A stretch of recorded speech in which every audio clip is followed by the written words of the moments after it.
When we hear the name Buddha, the image that often comes to mind is that of a sage, clad in robes, with a look of profound serenity, who lived 2500 years ago. But what if I told you that this is only one part of the whole story? This gets to the core question, doesn't it?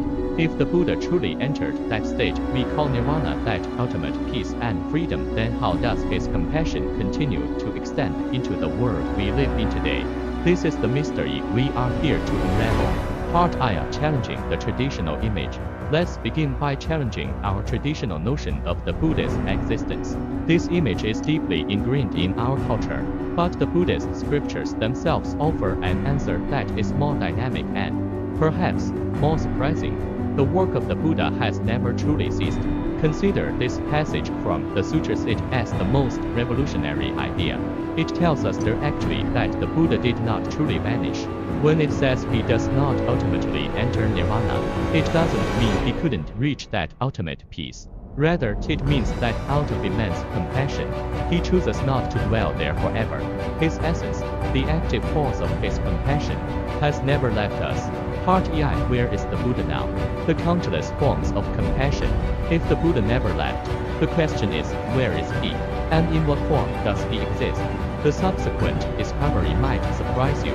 The concept behind this approach is called Yingji Shuohua, which means adapting the teaching to the receiver using the way that is most suitable and most acceptable to reach and help them. Therefore, his form is absolutely not limited to the familiar image of the monk. He might appear in a brothel. Yes, you read that right. The scriptures actually record the Buddha manifesting in places of ill repute. Why go there? In ancient times, these were corners abandoned by society. But the Buddha's compassion is non-discriminatory. He personally went in, not to judge, but to awaken those who were lost in desire and were, in fact, suffering immensely inside. He might transform into a blue-clad laborer in ancient society. This referred to people of the lowest social status who perform hard labor. He would directly enter this group, sharing their joys and sorrows. Why? Solely to truly connect with their suffering and give them the most direct care. He might manifest as a great elder, in modern terms. This is like a corporate leader with huge social influence or a major philanthropist.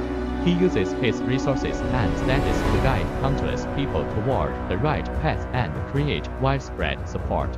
The ultimate sacrifice during times of famine. The Buddha would transform into a huge fish, transforming his own body into food so that people could fill their bellies and survive.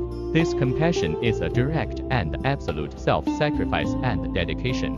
Part III, the method the Bodhisattva's toolbox. We have seen what the Buddha transforms into, but more crucially, how exactly does he accomplish all this? Behind it is a very specific methodology. The answer is found in a set of practices we can call the Bodhisattva's toolkit, specifically the 4 methods of embracing. She means to embrace, to attract, to draw near. You can think of it as the ultimate guide for building genuine relationships, a very gentle yet powerful art of connection. Look at these 4 steps, they are incredibly relevant to our daily lives. Giving, not just giving money, but giving what the other person truly needs. It could be a hot cup of tea, or simply giving a struggling friend your time and presence. Loving speech, saying an encouraging word to an overworked colleague. Beneficial action, effortlessly helping a neighbor carry a heavy load. Working together, this is the most crucial, fully entering their life, doing the same things as them, laughing and crying together. This is a complete process, from building a connection to deep companionship. Example of deep togetherness. To save the wishes are sources. The Buddha did not try to destroy them. Instead, day after day, he fed them his own blood until trust was established.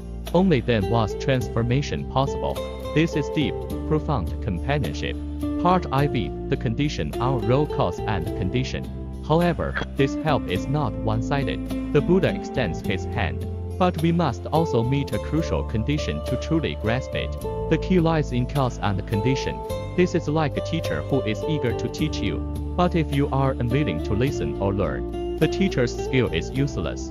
If a person's heart has absolutely no cause that corresponds to goodness, and no condition is met, then even if the Buddha stood right in front of them, he couldn't help because their heart is closed. The single hair analogy. The Kitagarbha Astra uses a vivid metaphor. If you possess even one single hair a tiny bit, a good thought or good deed, the Buddhas and the Bodhisattvas can grab onto that hair and pull you out of your predicament. But if you are completely slick and naked with no good in your heart, they wouldn't know where to start. The case of C. Apanthaka. This story perfectly illustrates the role of condition. C. Apanthaka had a terrible memory but a pure, unadulterated faith. His older brother was learned but had too many of his own opinions in his mind. The brother with the clean heart achieved realization faster than the learned brother. This shows that a heart willing to accept and free of contamination is a more important condition than intelligence. Conclusion. The Buddha as a verb. Let's summarize. After understanding the Buddha's manifestations and his methods, what is the inspiration for us in our daily lives? We must transcend the fixed image. The Buddha is not a noun, he is a word. He is the active manifestation of wisdom and compassion, a vigorous drive to help all sentient beings. He might come from a business decision made by an entrepreneur. He might come from a warm word from a stranger in a difficult situation. He might even be the food that appears right when you are hungriest, the colleague you find bothersome, the family member you disagree with, or even that person you find a bit annoying who knows. Perhaps they are acting as that accompanying presence in a way we completely fail to expect. Help and wisdom are constantly surrounding us in every conceivable and inconceivable form. But is our heart open enough? Is it pure enough to recognize and accept this compassion that comes from all directions? This, perhaps, is the ultimate question we all need to contemplate.